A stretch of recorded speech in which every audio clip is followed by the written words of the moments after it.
¿Quién puede bautizar? En caso de emergencia, ¿sabrías administrar el sacramento del bautismo? Probablemente sí. Hay pocos católicos que, habiendo recibido clases de catecismo, aunque solo sean las preparatorias para la primera comunión, no se les ha inculcado la importancia de saber cómo bautizar en caso de necesidad. Ordinariamente, el sacerdote es quien administra el bautismo, y estaría muy mal que un laico lo hiciera en su lugar sin razón grave. A la vez, es esencial no permitir que nadie con condiciones para recibirlo muera sin él. El bautismo es requisito imprescindible para entrar en el cielo. Por esta razón, nuestro Señor Jesucristo ha dejado las puertas de este sacramento abiertas de par en par en caso de necesidad urgente. Cuando esto se dé, cuando un no bautizado esté en peligro de muerte, reúna las condiciones para recibir el sacramento y no haya sacerdote disponible. Cualquiera puede bautizarlo, incluso un acatólico.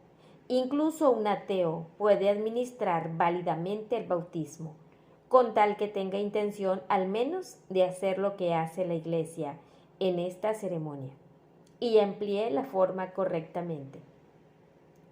Lo que hay que hacer es sumamente sencillo.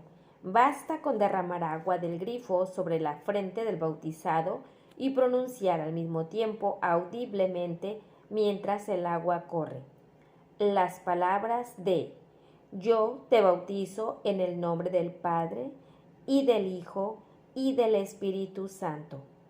Estas palabras deberían ser tan familiares a un bautizado como su propio nombre. Puede presentarse la ocasión en que la salvación eterna de un alma dependa de conocerlas. En el bautismo solemne que se administra en la Iglesia, el agua que se utiliza es la bautismal, especialmente bendecida el Sábado Santo, pero en un bautismo privado basta el agua corriente, que es incluso preferible al agua bendita. Muy frecuentemente se administra el bautismo privado en hospitales de maternidad, cuando la supervivencia de un recién nacido es dudosa. Si el hospital está bien atendido por personal católico, los padres no tienen por qué preocuparse. Una monja o enfermera se encargará de bautizarlo, si la vida del niño pudiera peligrar. Pero si la futura madre va a un hospital donde este aspecto no está cuidado, debería tomar las necesarias medidas para que su hijo fuera bautizado en caso de necesidad. Incluso llevando la fórmula del bautismo escrita en un papel, cuando el parto se presentara, daría este papel al médico o a la enfermera y diría: doctor, si la vida de mi hijo pudiera peligrar, por favor, derrame un poco de agua sobre su cabeza y diga estas palabras en voz alta al mismo tiempo, con la intención de hacer lo que la Iglesia Católica quiere hacer en el bautismo.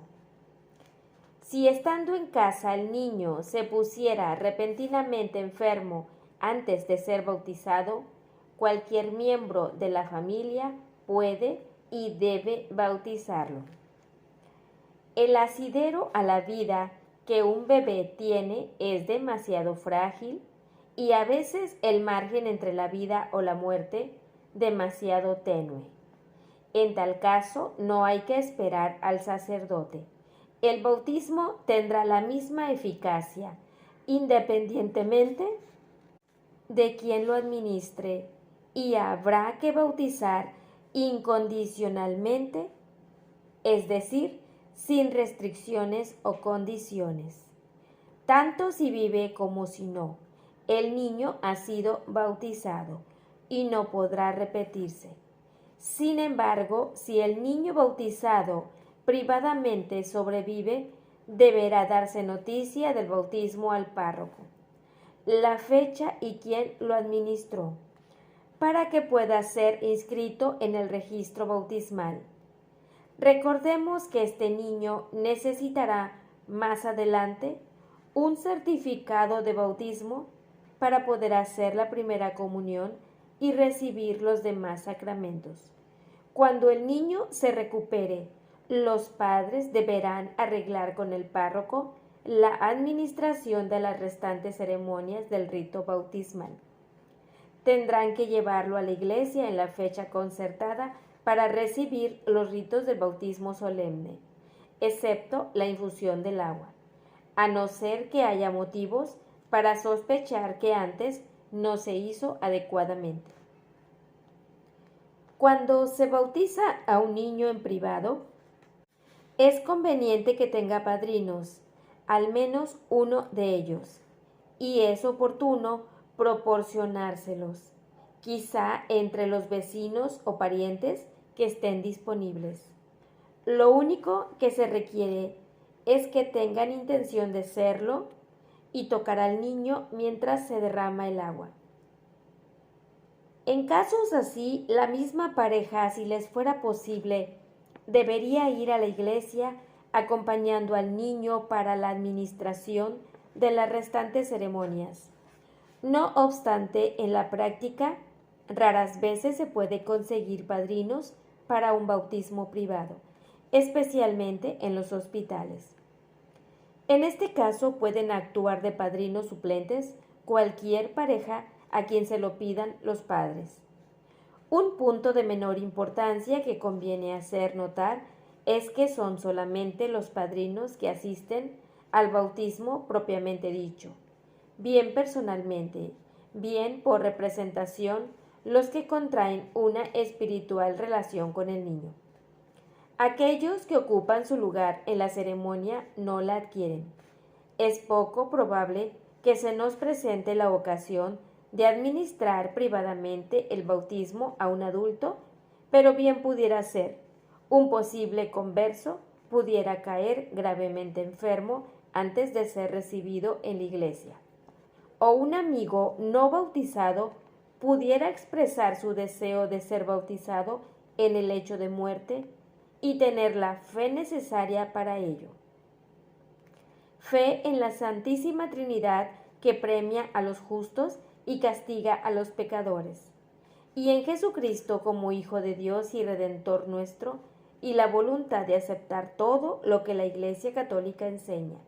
Quizá no se presente jamás la ocasión, pero es de capital importancia que estemos preparados para ella.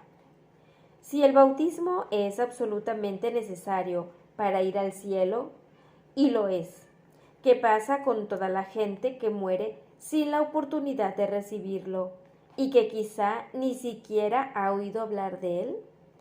¿Perderán el cielo sin culpa alguna de su parte? Nadie que haya llegado al uso de razón pierde el cielo si no es por su culpa. Es un artículo de la fe cristiana, definido por la Iglesia, que Dios da a cada alma que crea la gracia suficiente para salvarse. Nadie podrá decir jamás, no pude alcanzar el cielo porque me fue imposible. Para los que no tienen ocasión de recibir el bautismo, el camino hacia Dios es un camino de amor. Una persona que ama a Dios sobre todas las cosas y pretende hacer todo lo que Dios quiere que haga, tiene bautismo de deseo. Si las circunstancias impiden que reciba el bautismo sacramental, bastará su bautismo de deseo para abrirle las puertas de la gloria.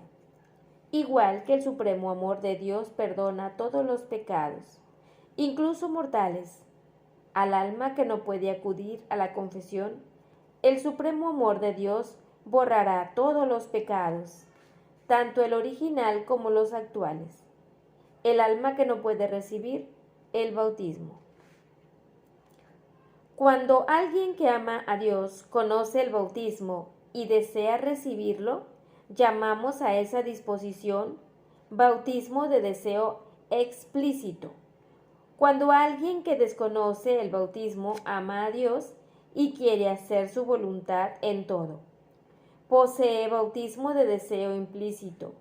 En otras palabras, el deseo del bautismo está contenido implícitamente en el ansia de cumplir la voluntad de Dios. Si aquella persona conociera el bautismo y supiera que Dios desea que lo reciba, se bautizaría, porque lo que Dios quiere, ella también. Una persona preparada para la recepción del bautismo tiene ya el bautismo de deseo explícito, si a su fe acompaña el amor de Dios por Dios mismo. Un judío o un mahometano piadoso con supremo amor de Dios puede muy bien estar en posesión del bautismo de deseo implícito. La forma más elevada de sustituir el bautismo sacramental o el deseo es el que llamamos bautismo de sangre. Nadie tiene amor mayor que este de dar la vida por los amigos. Incluso sin bautismo, cualquiera que sufra martirio por Cristo está cierto de alcanzar la eterna recompensa. El martirio se define como sufrir por motivo sobrenatural, la muerte o herida mortal infligida por odio a Cristo, a su religión o a una virtud cristiana. El término mártir oficialmente se reserva a aquellos que sufren muerte violenta o derraman su sangre por Cristo. En los días en que la Iglesia formulaba su definición de martirio, la muerte en manos de sus enemigos era por lo general rápida. Quedaban reservados a nuestra edad civilizada y moderna los métodos de tortura en que la muerte puede prolongarse durante años y puede matarse a un hombre sin dejar señales en su cuerpo. Hay hoy muchas almas en prisiones y campos de trabajo comunistas que sufren lo que el obispo Fulton Sheen ha llamado un martirio seco. No cabe duda sobre la realidad de tales martirios. La agonía de mente y cuerpo puede durar años. Mueran de disentería u otra enfermedad contraída en prisión, o se les exponga a morir helados, o se derrumben exhaustos. Portarán la palma del martirio por toda la eternidad, y sin duda muchos de ellos, especialmente en China, son catecúmenos que no han tenido oportunidad de recibir el bautismo antes de su encarcelación.